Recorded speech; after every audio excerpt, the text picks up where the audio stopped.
সর্বশেষ যে ব্যক্তি জান্নাতে যাবে, যার পরে জাহান্নামে কোনো মুমিন থাকবে না, ওই বান্দা জাহান্নামের মধ্যে চিৎকার করে কান্না করতে থাকবে। আল্লাহ বলবো, ফেরেশতা আমার মুমিন বান্দা কেন কান্না করে, কারণটা কি? ফেরেশতা বলবো, বান্দা তুমি কেন কান্না করো? বান্দা বলবে, ও মালিক, জাহান্নামে থাকতে পারি না রে মালিক, আমার একটু উপরে উঠাইয়া দাও। আল্লাহ বলবেন, বান্দা তোমার জাহান্নামের কিনারে উঠাবো, তুমি তো আবার আমার কাছে পর আবার আবদার করবা।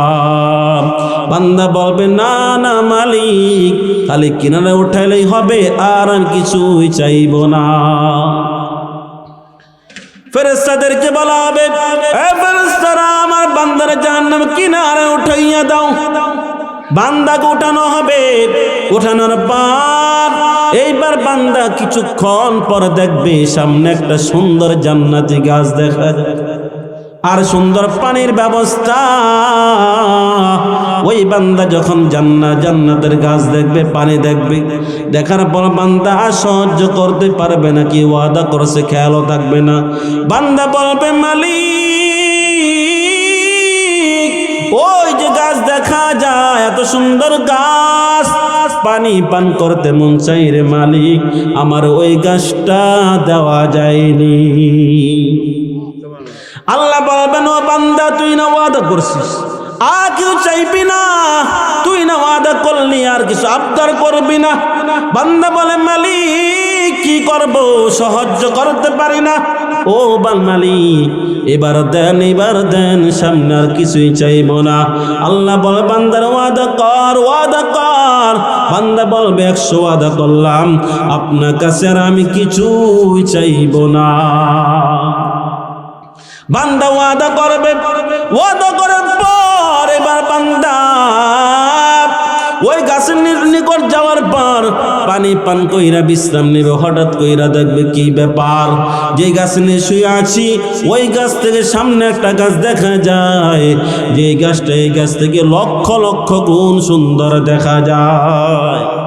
বান্দা বলবে, এখন কি বান্দা চিন্তা করে, হায় আল্লাহকে ওয়াদা করছি কিছুই তো বলবো না, এই চোখ বন্ধ। বান্দা চোখ বন্ধ করবে, কিন্তু চোখ বন্ধ করে রাখতে পারবে না। জান্নাতের গাছ এতই সুন্দর, দেখতে খালি দেখতেই মন চায়। বান্দা বলবে, মালিক। আল্লাহ বলবো, বান্দা তুই কেন আমার ডাকিস, তুই ও গাদ্দার, এই নিমুখ হারাম, কি ব্যাপার, তুই না ওয়াদা করলি, আর তুই চাইবি না, কোন আবদার করবি না, কোনো কথা বলবি না, আবার কেন তুই কথা বলিস?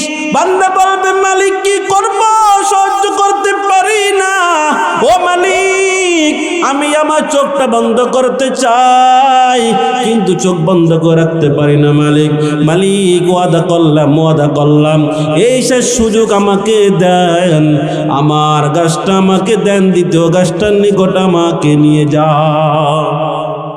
আল্লাহ বলবে, বান্দা ঠিক আছে, শেষ ওয়াদা করলাম, তোমারে দিলাম, তবে সাবধান, আর কেউ চাইবে না রে বান্দা। এবার বান্দাকে সামনে দেওয়া হলো, দ্বিতীয় গাছে দেওয়া হলো।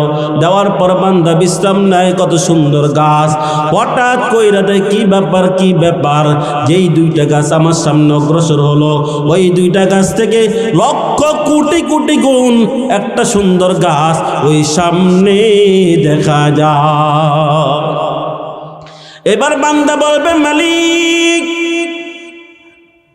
বান্দা চুপ করে থাকবে, ঠোঁট বন্ধ করার জন্য চেষ্টা করবে, চোখগুলা বন্ধ করে দেয়, কিন্তু বান্দা মুখ বন্ধ রাখতে পারে না।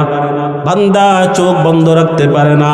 হঠাৎ করে মুখ দিয়ে বের হয়েছে মালিক বলছে, আল্লাহ বলে, এই আবার ডাকলি কেন, ব্যাপারটা কি? কেউ ডাকলি, তুই না ওয়াদা করছিস, বারবার ওয়াদা কেন ভঙ্গ করিস, কারণটা কি? বান্দা রাখতে বলে, মালিক কি করব, এত সুন্দর নিয়ামত কেন বানাইছো, দেখতে কেন টিকতে পারি না? ও মালিক, তৃতীয় গাছটা আমার দেওয়া যায়নি। আল্লাহ বলবে, গাদ্দার রে, ও গাদ্দার নিমুখ হারাম, যা যা, তোরে তৃতীয় গাছটা দিয়া দিলাম, তবে ওয়াদা ওয়াদা, আর কিছু চাইবি না। বান্দা বলে, মালিক না না, আর কিছুই আমি চাইব না, আর কিছুই চাইব না। এইবার বান্দা তৃতীয় গাছের নিকট চলে যাবে, আরাম আর আরাম। হঠাৎ কইর আল্লাহ জান্নাতের দরজার একটু ফাঁকা করে দিবে। ফাঁক করে দেওয়ার পর ওই জান্নাতে সুন্দর সুন্দর গানের আওয়াজ আসবে। সুবহানাল্লাহ। কিসের আওয়াজ? এই দুনিয়ার গান। কথা কয় না রে, এই দুনিয়ার শিল্পী আর আখিরাতের শিল্পী এক নাকি? ওরে বাবু, কত সুন্দর বাবু, একটু শুনবেননি গান? বাবা, আমার তো কণ্ঠ নাই, এটা বলা সম্ভব না। ওই শব্দগুলো একটু শুনে যায়। জান্নাতের মধ্যে হুররা বলবে, নাহনুল খালিদাতু ফালা নাবিদু, নাহনুল খালিদাতু ফালা নাবিদু, নাহনুন নাইমাতু ফালা নাবআসু, নাহনুর রাদিয়াতু ফালা নাসখাতু, তুবা লিমান কানা লাহু ওয়া কুন্না লাহু, তুবা লিমান কানা লাহু ওয়া কুন্না লাহু। বলে, আমার শুননা কেউ এখন আল্লাহু আকবার বলে না? ওই আমি তো বলি, আমি তারিফ বিল্লাহ, কোন কণ্ঠ নাই, কিন্তু আল্লাহ জান্নাতুল এত সুর দিবেন, ওই সুর দুনিয়ার সব মানুষ একত্রিত করলেও ওই ব্যক্তি, ওই জান্নাত হুরদের করানো অধিক গুণ বেশি হবে। এখন বান্দা বলবে, মালিক, আল্লাহ বলে, গাদ্দার, কি ব্যাপার আবার ডাক দিলি কা? ব্যাপারটা কি? এত ওয়াদা করলি, প্রথম বললি ওর উপরে উঠাইতাম জাহান্নাম, তুই উপরে উঠাইলাম, পরে প্রথম গাছ দিলাম, ওয়াদা করলি, পরে দ্বিতীয় গাছ দিলাম, আবার ওয়াদা করলি, আবার তৃতীয় গাছ দিলাম, আবার ওয়াদা করলি, এত খেলাপ করিস কেন রে বান্দা? বান্দা বলে, মালিক, ও বান্দা আল্লাহ, ওই যে আমাকে জাহান্নাম থেকে উঠাইছেন, প্রথম গাছটা চাইলাম দিছেন, দ্বিতীয় গাছটা চাইলাম দিছেন, তৃতীয় গাছটা চাইলাম দিছেন। আমি জানি আল্লাহ, তুমি তো রহমান, তুমি তো রহিম, আমি জান্নাত চাইছি, আমাকে জান্নাত দিয়া দিবেন। সুবহানাল্লাহ। আল্লাহ বান্দা বল, বান্দা বুঝলাম, যা, তুই যে তো আমাকে রহমান রহিম বইলা ডাকছিস রে বান্দা, ও বান্দা, তোরে জান্নাত দিব, তাহলে কেমন জান্নাত দিব? বান্দা বলবে, মালিক জান্নাত দেন। বলে, কেমন জান্নাত? এই দুনিয়ার সময় একটা জান্নাত দিলে হবে নি? বলে, আল্লাহ কয় কি, অবশ্যই হবে, এত বড় জান্নাত আর বড় লাগতো না। আল্লাহ বলবে, বান্দা শুনো, না না, তোমাকে আমি এই দুনিয়ার পরিমাণ ছোট জান্নাত দিব না, বরং আমি আল্লাহ তোমাকে এই দুনিয়া 10টার পরিমাণ একটা জান্নাত দিয়া দিব। এই কথা বলছে, আর বান্দা কি কয়, আল্লাহ তুমি ঠাট্টা করো আমার লাগে? কি কয়? কথা কয় না, কি কয়? তুমি না রব, তুমি বলে ঠাট্টা করো। হাসি আইসে কি আসে নাই?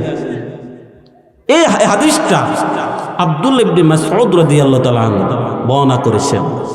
নবী সাহাবী, উনি যখন বর্ণনা করেছেন, উনিও হাসি দিয়েছেন। সাহাবা کرام যারা সামনে ছিল তারাও হেসেছে। আব্দুল মাসউদ বলেন, যখন আমাদের নবী পয়গম্বর মুহাম্মদ সাল্লাল্লাহু আলাইহি সাল্লাম যখন বর্ণনা করেছেন, উনিও হেসেছেন, সাহাবা کرامও হেসেছেন। তো তাই না, নবী এমন ভাবে হেসেছেন, নবীর দাঁত মোবারক দেখা যাচ্ছে। সুবহানাল্লাহ। নবী কয়, শুধু তাই না, আমি হেসেছি তা না, আমি যখন এই হাদিসটা, যখন ওই বান্দে কথা বলবে, স্বয়ং দাহিকার রব আল্লাহ পর্যন্ত হেসে দিয়েছেন। সুবহানাল্লাহ। তাহলে এই কারণে আমাদেরও হাসি আসে, ঠিক নেই? কারণ এই হাদিসটা অটোমেটিক হাসির হাদিস। সুবহানাল্লাহ। আমি যে আয়াত তেলাওয়াত করেছি, আল্লাহ পাক রব্বুল আলামিন আয়াতের মধ্যে মুমিনদের মধ্যে যারা শ্রেষ্ঠ মুমিন, সেটা আমিও হতে পারে, আপনিও হতে পারে, তাদেরকে মায়ার ডাক দিয়েছেন। কি বলেছেন? আল্লাহ বলেন, ইয়া আইয়াতুহান নাফসুল মুতমাইন্না, হে প্রশান্ত হৃদয়, ইরজিই ইলা রাব্বিকি রাদিয়াতাম মারদিয়া, তুমি তোমার রবের দিকে ফিরে আসো, রাদিয়া সন্তুষ্ট হয়ে, মারদিয়া সন্তুষ্ট করে, ফাদখুলি ফি ইবাদি এবং আমার নেক বান্দাদের অন্তর্ভুক্ত হয়ে যাও, ওয়াদখুলি জান্নাতি অতঃপর জান্নাতে প্রবেশ করো। আল্লাহ এই কথাগুলো কাকে বলবেন, কোন সময়ে বলবেন? মুফাসসির কেরাম অনেক ব্যাখ্যা দিয়েছেন। এর ভিতরে সবচেয়ে গুরুত্বপূর্ণ সময় উপযোগ অনুযায়ী তার মূল ব্যাখ্যা যেটা মুফাসসির কেরাম যারা সবচেয়ে বেশি গ্রহণ করেছেন, সেই ব্যাখ্যাটা হলো একজন মুমিন, একজন মানুষ যারা জান আছে, সেটা মানুষ হোক জিন হোক যে জাতি হোক, যারা জান আছে, আমি জিজ্ঞেস করি ওই জানওয়ালা কোনোদিন দুনিয়া থেকে বিদায় হবে কি হবে না? প্রত্যেকেই হবে। কিন্তু মুমিন বান্দার মৃত্যুটা কেমন হবে? বলে মুমিন বান্দা যখন মৃত্যু চলে আসবে তখন আল্লাহ তাআলা 501 কয়জন বলেন, কয়জন? 501 ফেরেশতা পাঠাবেন ওই মুমিন বান্দাকে স্বাগত জানাবেন। সুবহানাল্লাহ। একজন না 501? 501। এখন ফেরেশতা কি আমরা কখনো দেখছি বাবা? বলেন কেউ দেখছেন? কেউ তো দেখেন না। হঠাৎ দেখলে ভয় পেতে পারি কি পারি না? ভয় পেতেই পারি, স্বাভাবিক। আল্লাহ চায় না তার মুমিন বান্দা মৃত্যুর মুহূর্তে বিন্দু পরিমাণ ভয় পাক, এটা আল্লাহ চায় না। এখন মুমিন বান্দার কাছে ফেরেশতা তো আসবে, আল্লাহর হুকুম। কিভাবে আসবে? আসল চেহারা আসলেই তো ভয় পেয়ে যায়। এখন কিভাবে আসবে? ফেরেশতা বলবে মালিক আমরা কিভাবে যাব? আল্লাহ বলবেন দেখো তোমরা তারকা হয়ে যাও। সুবহানাল্লাহ। কি হয়ে যাও? পূর্ণিমার চাঁদের রাত্রে, পূর্ণিমার রাতে যখন আকাশের দিকে তাকাই ভালো লাগে কি লাগে? যতই তাকাই ততই ভালো লাগে। এখন তারকা হয়ে যাবে ফেরেশতারা, দূর থেকে দেখা যাবে। কিন্তু মুমিন বান্দা চিন্তা করবে কি ব্যাপার, তারকা তো আকাশে থাকে, আজকে জমিনে কেন? ব্যাপারটাকে বুঝতে পারবে না। কিন্তু যতই দেখবে তারকার দিকে তাকাইতে মন চাইবে, তাকাইতে মন চাইবে। যতই সামনে আসবে ততই ভালো লাগবে, যতই সামনে আসবে ততই ভালো লাগবে। আস্তে আস্তে এক পর্যায়ে সামনে মানুষের আকারে, সুন্দর মানুষের আকারে সামনে চলে আসবে। সুবহানাল্লাহ। এখন আসার পর তখন তারা বলবে ইয়া আইয়াতুহান নাফসুল মুতমাইন্না কানাত ফিল জাসাদিত তাইয়্যিব উখরুজি ইলা রাউহিন ওয়া রাইহান। ও মুতমাইন্না নফস, তোমরা বাগ বাগিচার দিকে, জান্নাতের দিকে বের হয়ে আসো। কিন্তু সমস্যা একটা। কি সমস্যা? বলে রূহ সাথে আমার জিসিমের সাথে অনেক দিনের সম্পর্ক। আমার বয়স 32 যদি হয়ে থাকে তাহলে রূহটা আমার সাথে 32 বছরে আছে। আপনার বয়স যদি 40 হয়ে থাকে আপনার সাথে রূহটা 40 বছর আছে কি নাই? যার বয়স 70 তার জিসিমের মধ্যে 70 বছরের রূহটা আছে কি নাই?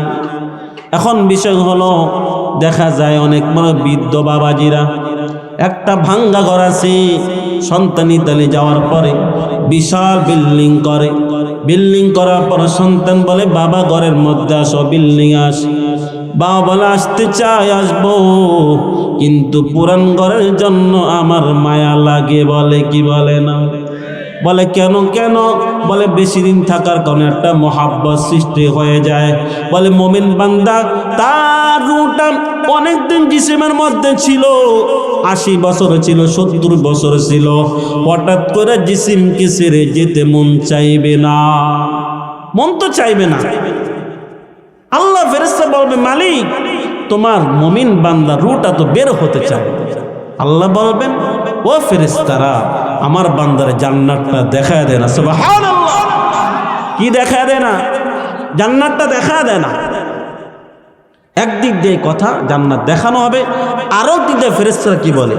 ইন্নাল্লাযীনা ক্বালু রাব্বুনাল্লাহু সুম্মা ইসতাকামু তাতানাজ্জালু আলাইহিমুল মালাইকা আল্লা তাখাফু ওয়া লা তাহজানু ওয়া আবশিরু বিল জান্নাতিল্লাতী কুনতুম তুআদুন নাহনু আউলিয়াউকুম ফিল হায়াতিদ দুনিয়া ওয়া ফিল আখিরাহ ওয়া লাকুম ফীহা মা তাশতাকি আনফুসুকুম ওয়া লাকুম ফীহা মা তাদউন।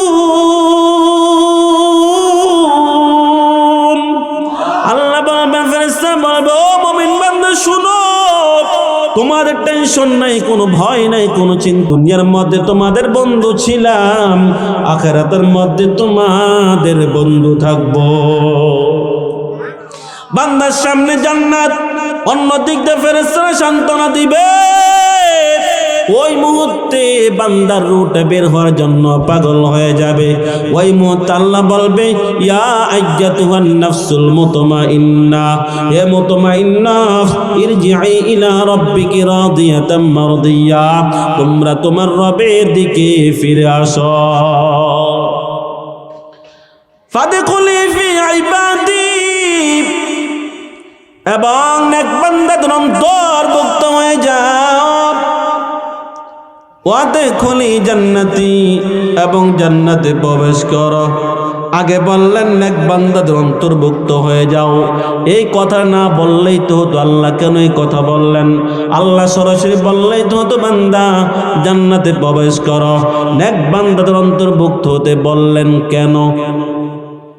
কারণটা কি? কারণ মুমিন বান্দা সে চিন্তা করে, এত বিশাল জান্নাত আমি কিভাবে থাকবে, মনের মধ্যে কেমন কেমন লাগতে পারে কি পারে। যেমন নতুন জামাই শ্বশুর বাড়িতে যাবে। কার বাড়িতে বাবা? শ্বশুর বাড়িতে যাওয়ার সময় জামাই একা যায় না, ছোট ভাই বেড়াদের নিয়ে যায়। কথা কয় না? নেয় কি নেয় না? নেয়। কেন নেয়? নতুন জামাই সে জানে শ্বশুর বাড়িতে অনেক আইটেম খাবার খাওয়ানো হবে, তারপরে কেমন ভাই বেড়াদের নিয়ে যায়, কারণ হলো কেমন কেমন যাই লাগে। কথা ঠিক না? এখন মাসের পরীক্ষা হয়ে যায়, যেহেতু শ্বশুর বাড়িতে গেলে শ্বশুর শাশুড়ি অনেক খেদমত করে, তাহলে অবশ্যই পিতা মাতা থেকে শ্বশুর শাশুড়ি বেশি আদর করে। কথা কয় না? কোন দিকে জি আদর বেশি করে? ঠিক যে কইলাম, ঠিক মানে আদর বেশি করে। হ্যাঁ, সবাই ঠিক। শ্বশুর শাশুড়িটা ব্যাখ্যা বুঝেন, আমার সাথে আপনার কথাটা বলতে হবে। আমি যা বলে আপনারা বলবেন। বলেন শ্বশুর শাশুড়ি, বলেন বলেন শ্বশুর শাশুড়ি ভালোবাসা দেখায়। শ্বশুর শাশুড়ি ভালোবাসা দেখায়। পিতা মাতা সন্তানকে ভালোবাসে। পার্থক্য বুঝছেন? একটা দেখায়, ওটা বলে কেন দেখায়? কারণ যদি একবার আইটেম কম হয়ে যায়, শাশুড়িও জানে মায়ের একটাও নিছে। কথা বুঝেন না মনে হয়? একটা আইটেম কম হলে কার উপর পড়বো? মেয়ের উপরে। মেয়ের বাঁচানোর জন্য খাওয়ায়। কথা বুঝেন না মনে হয়? বাস্তবতা এটাই। শ্বশুর শাশুড়ি খারাপ তা বলা যাবে না, খারাপটা শ্বশুর হক আছে, শাশুড়ি হক আছে। তো পিতা মাতাকে বাদ দিয়া আগে পিতা মাতা, পরে শ্বশুর শাশুড়ি। কারণ তুমি আজকে তোমার বিবিকে কিছু বলো, রাগ হয়ে যাও, কালকে তোমার 20 আইটেম তরকারি থাকবে, দূরে কথা 20টা ঝাড়ু থাকবে। কথা কয় না? কিন্তু যখন তুমি তোমার বিবির সাথে ভালো ব্যবহার করবা, তখন এই খানাটা ভালো পাইবা। ঠিক নি কথা? এই কারণে তার বিবি তার মেয়েকে সুন্দরভাবে চলানোর জন্য শ্বশুর শাশুড়ি বেশি খাওয়ায়, আমিও খাওয়াবো। কথা বুঝেন না মনে? এই কারণে কথা বলতেছিলাম, আল্লাহ বলছেন ফাদখুলি ফি ইবাদি, নেক বান্দাদের অন্তর্ভুক্ত হও। কেন? মুমিন বান্দা মনে করতে পারে এত বিশাল জান্নাতে আমি কেমনে থাকবো। আল্লাহ বলেন, বান্দা না না, তুমি তো একা জান্নাতে যাবে না, তোমার সাথে আর অনেক মুমিন আছে, তারাও জান্নাতে যাবে। তাদের সাথে একসাথে হয়ে যাও, জান্নাতে প্রবেশ করো, তারপর যার যার স্থানে চলে যাও। সুবহানাল্লাহ। এখন মুমিন বান্দা জান্নাতে যাবে। কে কে জান্নাতে যাবেন হাত তোলেন। আল্লাহু আকবার।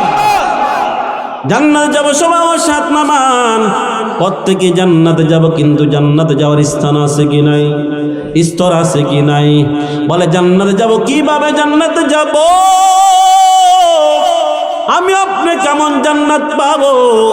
বলে আপনি কি জান্নাত পাবো? যার জাররা পরিমাণ ঈমান আছে ওই বান্দা কখনো কখনো একবার জান্নাতে যাবে। তাহলে জান্নাতে যেতে হবে কি হবে না? এখন যাব, কিন্তু কাজ কইরা না কইরা, কথা কয় না কা? আল্লাহ সন্তুষ্ট হও, সন্তুষ্ট কর। এখন সন্তুষ্ট করব, সন্তুষ্ট কর, সন্তুষ্ট আল্লাহ করতে হইব না নিজে সন্তুষ্ট থাকলে হইব? কথা কয় না? এক পাগল, কি পাগল রাস্তা হাঁটতেছে আর জিকির করতেছে, আমি রাজার মায়ারে বিয়া করব। কার মায়ারে? কার মায়ারে? এখন এই বড় হুজুর উনি বলতেছে, এ বেটা কি ব্যাপার, তুই কি পাগল হয়ে গেলি নাকি? তুই তো পাগল জানি, তোর তার তো একটাও নাই। কা ওই তুই রাজার মেয়ের বিয়ে করবি মানি? তুই পাগল হইছস না? বান্দাই কয়, কি এত কি ছোটখাটো মনে করছেন? অনেক আগে গেছে। কি গেছে? কথা বলে কি গেছে? আগে বুঝেন না, অনেক অগ্রসর হয়ে গেছে। এখন বান্দা চিন্তার কি ব্যাপার, কয় কি পাগল, আবার কয় রাজার মেয়ের সাথে বিয়া, আবার অনেক আগায় গেছে। কাহিনীটা কেমন কেমন জানি। এখন মনের মধ্যে খটকা দেখে জিজ্ঞেস করি কেমন না গাইছে। এখন কয় আচ্ছা বুঝলাম, তুমি তো রাজার মেয়ের বিয়া করবা, তুই কেমনে অগ্রসর হয়েছে, আগায় গেছে কেমনে? আমি তো রাজি। কথা কয় না কে রাজি? আমি তো রাজি। আমি রাজি মানে তো কি হয়েছে? অর্ধেক তো হয়ে গেছে। অর্ধেক কি? অর্ধেক কেমনে হয়েছে? কারণ বিবাহের জন্য কয়জনে কবুল লাগে? কথা কনে কয়জনে? মেয়ে কবুল, ছেলে কবুল, বিয়া শেষ। এক কবুল কইছে, অর্ধেক তো হয়ে, কত ঠিকই কইছে। কথা বুঝে না মনে? কিন্তু এই বিবাহ কি হবে? মেয়ে কবুল করতে হবে কি হবে না? মেয়ে যদি জানে পাগল কবুল কইছে, ওরা দিব? দিব কি দিব না? সুতরাং আমি খুব সন্তুষ্ট, আল্লাহ আমি সন্তুষ্ট। আল্লাহকে আমি অসন্তুষ্ট, কোনো ফায়দা হবে না? আল্লাহকে সন্তুষ্ট করতে হবে, আল্লাহকে সন্তুষ্ট করতে হবে। আল্লাহকে সন্তুষ্ট করার জন্য নবীরা পর্যন্ত পাগল, আল্লাহকে সন্তুষ্ট করার জন্য সাহাবে কেরাম পর্যন্ত পাগল। বড় বড় সব আকাবিররা পাগল, নবী সাহাবীরা কেমন পাগল? নবী সবচেয়ে দামি সাহাবী আবু বকর সিদ্দিক রাদিয়াল্লাহু তাআলা আনহু, উনার জামানায় পয়গম্বর দুনিয়া থেকে বিদায় হয়ে গেছে। পরপর খেলাফতের ময়দানে বসা, মজলিসে বসা, চেয়ারে বসা আবু বকর সিদ্দিক রাদিয়াল্লাহু তাআলা আনহু, উনার জামানায় লিস্টি করা হয়েছে বিধবা মহিলার দায়িত্ব না। সাহাবা কেরাম বিধবা মহিলার দায়িত্ব নেওয়ার জন্য সবাই পাগল। কেন পাগল? পয়গম্বর বলছেন, যে ব্যক্তি একজন বিধবা মহিলার দায়িত্ব নেয় ওই ব্যক্তি পয়গম্বরের সাথে একসাথে জান্নাতে থাকবে।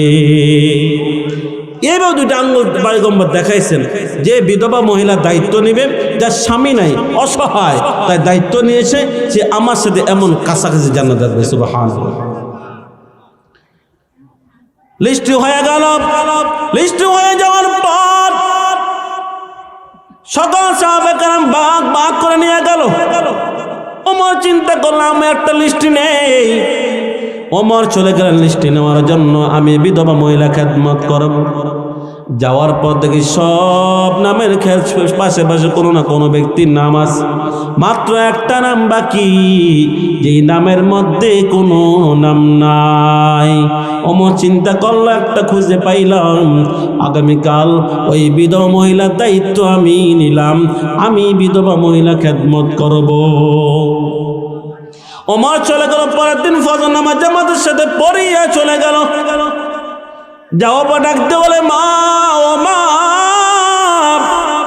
তোমার কাজগুলা বুঝাইয়া দাও, বুঝাইয়া দাও, আমি তোমার খেদমত করার জন্য এসেছি। মা ডাকতে বলে, সন্তান, প্রত্যেক দিন যে সন্তান আমার খেদমত করে সে অনেক আগে খেদমত করে চলে গেছে। ফজরের পরে যাইয়ে পাইল না। ওমর চিন্তা করলো তাহলে কি করব? ফজরের সময় আসতে হবে। পরের দিন ফজরের টাইম চলে আসলো, ওমর চলে আসলো, আগে আগে চলে আসলো। আসার পর ডাকতে বলে, মা কালকে আপনার খেদমত পাই নাই, আপনার খেদমত করতে চাই, আপনার কাজগুলো বুঝাইয়া দেন, আমি আপনার খেদমত করব। ময়া ডাকতে বলে, সন্তান, প্রত্যেক দিন যে সন্তান আমার কাজ করি সে অনেক আগেই আমার কাজ করে চলে গেছে। তাহলে কোন সময় যেতে হবে? আরো আগে মানে তাহাজ্জুদের সময়। কোন সময়? তাহাজ্জুদের সময় কোনটা? কয়টা? 2টা, 4টা, 3টা, কত মতামত আছে? হ্যাঁ, একটা আছে ডিজিটাল ব্যাখ্যা, ওটা আছে তাফসির অনুযায়ী ব্যাখ্যা। আগে তাফসিরটা বলি, সেটা হলো এশান নামাজের পরেই তাহাজ্জুদের সময় শুরু হয়ে যায়। সুবহানাল্লাহ। হ্যাঁ, তবে উত্তম হলো একজন বান্দা রাত 2 অংশ পার হওয়ার পরে 3য় অংশ অর্থাৎ ভোর রাতে তাহাজ্জুদের সময়, এটা উত্তম। এটা কি কোনো বান্দা উঠতে পারে না, সক্ষম না, মোবাইলে দেয়, রিংটন দেয়, তারপর উঠতে পারে না, সে তার উচিত হলো তুমি এশার নামাজ পড়ো, তারপর তাহাজ্জুদের নিয়ত 4 রাকাত পড়ো, বাস আদায় হয়ে যায়। কিন্তু উত্তম কোনটা? ভোর রাতে। এটা হলো তাফসীর। আর ওটা ডিজিটাল টাইম, যেটা যুবকরা ভালো জানে। সেটা কি? আমাদের যুবক ভাইরা যখন ফেসবুক, ইউটিউব বন্ধ করে ঘুমায়, ওটাই তাহাজ্জুদের টাইম। কি যুবকরা কিছু কয় না? কিছু কেউ নাই মনে হয়, ঠিক নেই। আর এই ফেসবুক আর ইউটিউব চালানোর কারণে সবচেয়ে ক্ষতি যার হয়েছে, হ্যাঁ কি জানেন? সবচেয়ে ক্ষতি যত চোর, হ্যাঁ ক্ষতি হয়েছে। কার ক্ষতি হয়েছে? চোর। বলে কেমনে ক্ষতি হয়েছে? যেই চোর যেই করে প্রবেশ করবে, যাওয়ার সময় সে তাকাইয়া দেখে, লোকে তাকায় দেখে কেউ ভিতরে আছে কি নাই, সবাই ঘুমিয়ে গেছেন, দেখে কি দেখে না? এখন দেখে। কিন্তু চোর যে ঘরে যায়, যাওয়ার পর আল্লাহ বান্দা ফাঁক ফুক দিয়ে তাকাইলেই দেখে কোনো বান্দা মোনাজাতে শিরিস কি দিয়া। আর মোনাজাত বোঝেন না? এই যে মোনাজাত, বুঝছেন আছে কি নাই? আল্লাহ সকলকে সঠিক বুঝ দান করুন। বাবারা, আমি যুবকদেরকে খাটো করার জন্য বলি নাই, তবে তোমার জীবন তুমি নষ্ট করিও না। কারণ এই মোবাইলের কারণে তুমি চালাও, আমিও চালাই, আমার তো মোবাইল আছে, কিন্তু এমন টাইমে ঘুম নষ্ট করে চালাও, কয়দিন পরে তোমার খুঁজে পাওয়া যাবে না, তোমার যৌবন জীবন সব শেষ। আল্লাহ সঠিক বুঝ দান করে বলে না আমি। যাই হোক, ওমর কোন সময় গেছিল? ফজরের আগে আসলো, পাই নাই। পরের দিন নিয়ত করলো, ওমর বলল আমি আগামীকাল তাহাজ্জুদের সময় যাব। তাহাজ্জুদের সময় গেল, যাওয়ার পরে এবার ডাকতে বলে, মা আপনার কাজগুলা দেন, আমি আপনার কাজগুলা করে চলে যাব। ময়া ডাকতে বলো, সন্তান, প্রত্যেক দিন যে সন্তান আমার কাজ করে সে অনেক আগেই কাজ করে চলে গেছে। ওমর কয়, না আমার কাজ দরকার নাই, তবে দেখতে হবে কোন আল্লাহর ওলি গভীর রাত্রে কাজ করে। এখন আমার কাজ দরকার নেই, দেখবো কে কাজ করে। পরের দিন ওমর চলে গেল। ওমর এশার নামাজ পড়িয়া জঙ্গলার মধ্যে বসে দেখবো আজকে কে আসে। গভীর রাত্র হয়ে যায়, হঠাৎ করে দেখে এক ব্যক্তি চুপ রাস্তা আসতে, পায়ের মধ্যে জুতা নাই, বান্দা সামনে অগ্রসর হওয়ার পর এইবার বান্দা যখন ওমর বলে, আসো সামনে আসো, তোমার দেখাবো মজা। সামনে আসলো যখন, আসার পর হঠাৎ করে বলে, এই কে রে? আচ্ছা বলেন তো, এই রাস্তা আমি গভীর রাতে হাঁটতেছেন জঙ্গলার ভিতরে, হঠাৎ এই কে রে কয়, কিছু ঠিক থাকবো? কথা কয় না, আমরাও সাহস বেশি, আমাদের সব শেষ হয়ে যায়। কিন্তু বিষয়টা হলো, ওমর কিন্তু অবাক হয় না ওমরের কথায়, জারিতে বা আওয়াজে। ওই ব্যক্তি তো ভয় পাই নাই, বরং ওমর যাকে দেখলো ওমর নিজে অবাক হয়ে গেল। ওমর কি হয়ে গেলেন? ওই ব্যক্তি অন্য কেউ বলে, উনি আবু বকর সিদ্দিক রাদিয়াল্লাহু তাআলা। ওমর কয়, কি ব্যাপার ভাই? ব্যাপারটা বুঝে আসে না। আবু বকর ভাই অনেক মহাব্বত করত ওমর, আবু বকরের, দুজন পরস্পর অনেক মহাব্বত, কিন্তু আমলের প্রতিযোগিতা কি ছিল? আমলের প্রতিযোগিতা, কে কারতে বেশি আমল করতে পারে। ভাই তুমি সারাদিন না রাজ্য চালাও, সিংহাসন চালাও, মানুষের বিচার করো, এই করো সেই করো, সারাদিন ঘুমাইতে পারো না। ভাই তুমি রাত্রি একটু ঘুমাও না কেন ভাই? তুমি আমরা কি মরে গেছি নাকি? আমরা তো করতে পারি, তুমি কেন আসো? তখন ওমর একটা জবাব দিয়েছিলেন। কি দিয়েছিলেন বাবা? একটা জবাব। সেই জবাবটা বোঝার আগে আবু বকরের চিরা দরকার আছে কি নাই। কারণ ব্যক্তির পরিচয় অনুযায়ী তার দাম বৃদ্ধি হয়। যত দাম ওই ব্যক্তির কথার মূল্য তত। কথার কথা এক ব্যক্তি বলল, এই আব্দুল করিম, এক ফকির বলল, আগামীকাল দেখা করবা, তোমারে খুশি কইরা দেব। আপনি বলবেন কি, ওরে ফকিরে করে ফকির, নিজে খাইতে পাও না, আমারে খুশি করো। বলবেন কি বলবেন? এই কথা যদি প্রধানমন্ত্রী বলে, এই আব্দুল করিম, কালকে দেখা করে তোমার খুশি করে দেব, তখন আশা করি কি করি না? খুশি হই কি হই না? কারণ কথাটা একই বললো, ফকির যা বললো প্রধানমন্ত্রী তাই বললো। তাহলে এক কথায় খুশি হয়ে আপনি খুশি হলেন, আর কথায় রাগ হয়ে গেলেন। কারণটা কি? বলে ব্যক্তি ভিন্ন হওয়ার কারণে কথার ওজন ভিন্ন হয়ে গেছে। ঠিক? আবু বকরকে তার পরিচয় জানা দরকার। আমি আবু বকর বলে, আবু বকর পরিচয়টা কি?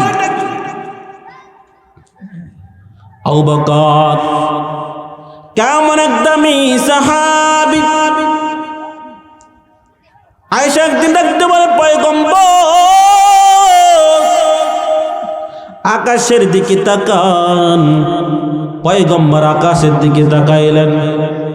তাকানোর পর পয়গম্বর তাকাইয়ে দেখে লক্ষ লক্ষ তারকা। আয়েশা বলে, পয়গম্বর ওই যে দেখছেন তারকা দেখছেনি? বলে, হ্যাঁ দেখছি। ও পয়গম্বর স্বামী আমার, আমি জানতে চাই এই যে লক্ষ লক্ষ তারকা, বলে এই লক্ষ লক্ষ তারকা থেকে এর থেকে বেশি আমলদার কোন দুনিয়ায় কোন লোক আছে কিনা? পয়গম্বর, হ্যাঁ আছে, অবশ্যই আছে, এই তারকা থেকে বেশি আমলদার লোক আছে। আয়েশা মনে মনে খুশি। আয়েশার মনের মধ্যে বড় খুশি। এখন তো আমার বাপের নামটাই কইব। কার নাম? বাপকে? এই বলে না কে? আবু বকর। আয়েশা মনে মনে খুশি, এখন তো আমার বাপের নামটাই তো কইব। ওমর ডাক দিয়ে বলো, ও আয়েশা শুনো, এই যে তারকা তুমি দেখছো, এই তারকা থেকে বেশি আমলদার লোক একজন মাত্র, সে অন্য কেউ না, সে হলো ওমর। সে কে? সে কে? আয়েশার মনটা পুরা কালা হয়ে গেছে, মুখটা কালা। এক তো বাপের নাম কয় না, অন্যদিকে সতীনের বাপের নাম কইছে। কার? সতীন কে? হাফসা রাদিয়াল্লাহু তাআলা আনহা, ওমরের মেয়ে না? জানেন না মনে হয়? উভয় যে নবীর স্ত্রী না। এক তো নিজের বাপের নাম করে মনটা খারাপ, আবার কার নাম কইছে? কইছে সতীনের বাপের নাম। মনটা বড় খারাপ হয়ে গেল। পয়গম্বর চাঁদে তাকাইয়া বলে, আয়েশা তোমার মুখটা কালো কেন? আমি বুঝছি, তুমি মনে করছো তোমার বাপের নামটা বলবো। ও আয়েশা তুমি শোনো শোনো, তোমার আবু বকর তোমার বাবার বিষয়টা ভিন্ন। কেমন ভিন্ন? বলে, আবু বকরের আমল যদি এক পাল্লায় রাখা হয় আর পুরা জমিনের সকল মানুষ আমল অন্য পাল্লায় রাখা হয়, তাহলে আবু বকর আমলের পাল্লাটাই ভারী হয়ে যাবে। কে সে আবু বকর? নবীর একদমই সাহাবী। আল্লাহ তাআলা পয়গম্বরকে জানিয়ে দেয়, ও পয়গম্বর আপনি আবু বকরকে ডাকেন, আমি আবু বকরকে অনেক মুসিবত দেই, বিপদ দেই। ও পয়গম্বর আপনি জানাইয়া দেন, আবু বকরকে এত বিপদ দে, মুসিবত দেই, আবু বকর খুশি না অসন্তুষ্ট? আর জানাইয়েন আমি আল্লাহ পক্ষ থেকে আবু বকরকে সালাম সালাম, আমি আল্লাহ তার উপর সন্তুষ্ট। পয়গম্বর ডাক দাও, আবু বকর আল্লাহ তাআলা তোমাকে সালাম জানাইছে। সুবহানাল্লাহ। তাই না? আর বলছেন আল্লাহ তোমাকে মুসিবত দেন, বিপদ দেন, তুমি খুশি না বেজার? একটা সুসংবাদ, আল্লাহ তোমার উপর সন্তুষ্ট। আবু বকর ডাক দিয়ে বলে, পয়গম্বর কি বলেন পয়গম্বর, আল্লাহ আমার উপর সন্তুষ্ট, আমি যদি যতই মুসিবত বিপদে থাকি না কেন আমিও আল্লাহর উপর সন্তুষ্ট। কে আবু বকর? আবু বকরের পরিচয় দিতে থাকলাম। পয়গম্বর বললেন, আবু বকর, যে কোনো সময় আদেশ আসতে পারে, তোমাকে নিয়ে আমার হিজরত করতে হবে। যখন আল্লাহ তাআলা আদেশ করেন, ও পয়গম্বর বন্ধু আমার, আজকে রাতে আপনি হিজরত করতে হবে, না হয় কাফের আপনাকে দুনিয়া থেকে বিদায় করে দেবে। পয়গম্বর গভীর রাত্রে রওনা হয়েছে, হিজরত করবে। আবু বকরের ঘরের সামনে গিয়ে বলে, আবু বকর, আস্তে আওয়াজ করো, একদম আস্তে। একবার আওয়াজ করতে দেরি হয়েছে। আবু বকর লাব্বাইক ইয়া রাসূলুল্লাহ বলতে দেরি করে নাই, ঘরের দরজা খুলতে বিন্দু পরিমাণ দেরি করে না, বিন্দু পরিমাণ দেরি করে নাই। ওই আবু বকর ডাক দেয়া বলে, ও আবু বকর, কি ব্যাপার, কি ব্যাপার? আমি তো তোমাকে জোরে ডাক দেই নাই, সামান্য আওয়াজে ডাক দিলাম, যে আওয়াজটা দূরে মানুষ কেউ শুনতে পায় না, কোনো ঘুমন্ত ব্যক্তি উঠতে পারে না। আমি সামান্য আস্তে ডাক দিলাম, এই গভীর রাতে তুমি কেমন উঠলা বুঝা আসে না। আবু বকর ডাক দিয়ে বলে, পয়গম্বর, অনেক দিন পূর্বে আপনি আমাকে বলেছেন আপনি আমাকে হিজরত করবেন। ও পয়গম্বর, শুনেন শুনেন, যেদিন আপনি আমাকে বলছেন ওই দিন থেকে নিয়ে এই পর্যন্ত আমি আবু বকর একদিনও বিছানায় আমার মাথা লাগাই না। প্রত্যেক দিন আপনার দরজার সাথে মাথা লাগাই আমি দাঁড়াইয়া রাত্র কাটিয়ে দিয়েছি। আবু বকর ডাক দিয়ে বলেন, পয়গম্বর শুনেন, আমি আবু বকর ঘুমাবো, আপনি যদি আমাকে ডাকেন, আর বেঈমান যা যদি আপনাকে কোনো কষ্ট দেয়, আপনাকে দুনিয়া থেকে বিদায় করে দেয়, আল্লাহ যদি বলে, আবু বকর তুমি কেমনে এই কাজটা করলা, তোমার পয়গম্বর বলছে তোমার হিজরত করবে, ও আবু বকর তুমি কেমনে ঘুমাইছ, তখন আমি আল্লাহর কাছে কি জবাব দিব? ওই আবু বকর, যে আবু বকরের পরিচয় দেখলাম, জান্নাতের সার্টিফিকেট পাইছেন 10 জন সাহাবী, আশারা মুবাশশিরা যাদেরকে বলা হয়, এর ভিতরে 1 নম্বর কে? আর যে বলেন কে? ওই আবু বকর। তার ইতিহাস বললাম, তার সংক্ষিপ্ত পরিচয় বললাম। এবার আপনারা বলুন, আবু বকর শ্রেষ্ঠ ব্যক্তি না কম দামি ব্যক্তি? এত দামি ব্যক্তি, যার মধ্যে নবীর পরে কোনো দামি ব্যক্তি নাই। ওই পিছনে যায় যে কথা বলতেছিলাম, উমর ডাক দিয়ে বলে, ও আবু বকর কি ব্যাপার, কি ব্যাপার, এই গভীর রাতে তুমি কেন ওই মহিলা খেদমত করার জন্য আইস? আমরা কি মহিলা গেছি নাকি? আবু বকর ডাক দিয়ে বলে, উমর তুমি তোমার আখিরাত কামাইয়ের জন্য তুমি পাগল হয়ে গেলা, তোমার আখিরাত আছে, আমার কি আখিরাত নাই? আমার কি আখিরাত নাই? কথা বুঝেন? কে বলছে? আবু বকর বলে আমার কি আখিরাত নাই? তাহলে কত ওজনের কথা। আমি আরিফ বিল্লাহ কথা বললে এটা ফালাই দিতেন, কিন্তু আবু বকর জান্নাতের সার্টিফিকেট পাইছেন। আল্লাহ নিজে ঘোষণা দেন, আমি তোমার উপর সন্তুষ্ট। আল্লাহ যাকে সালাম জানায় সেই আবু বকর বলে আমার কি আখিরাত নাই? কেমন চিন্তার বিষয়! যদি আবু বকরের চিন্তা হয়, তাহলে আমার আপনার কেমন চিন্তা হওয়ার কথা?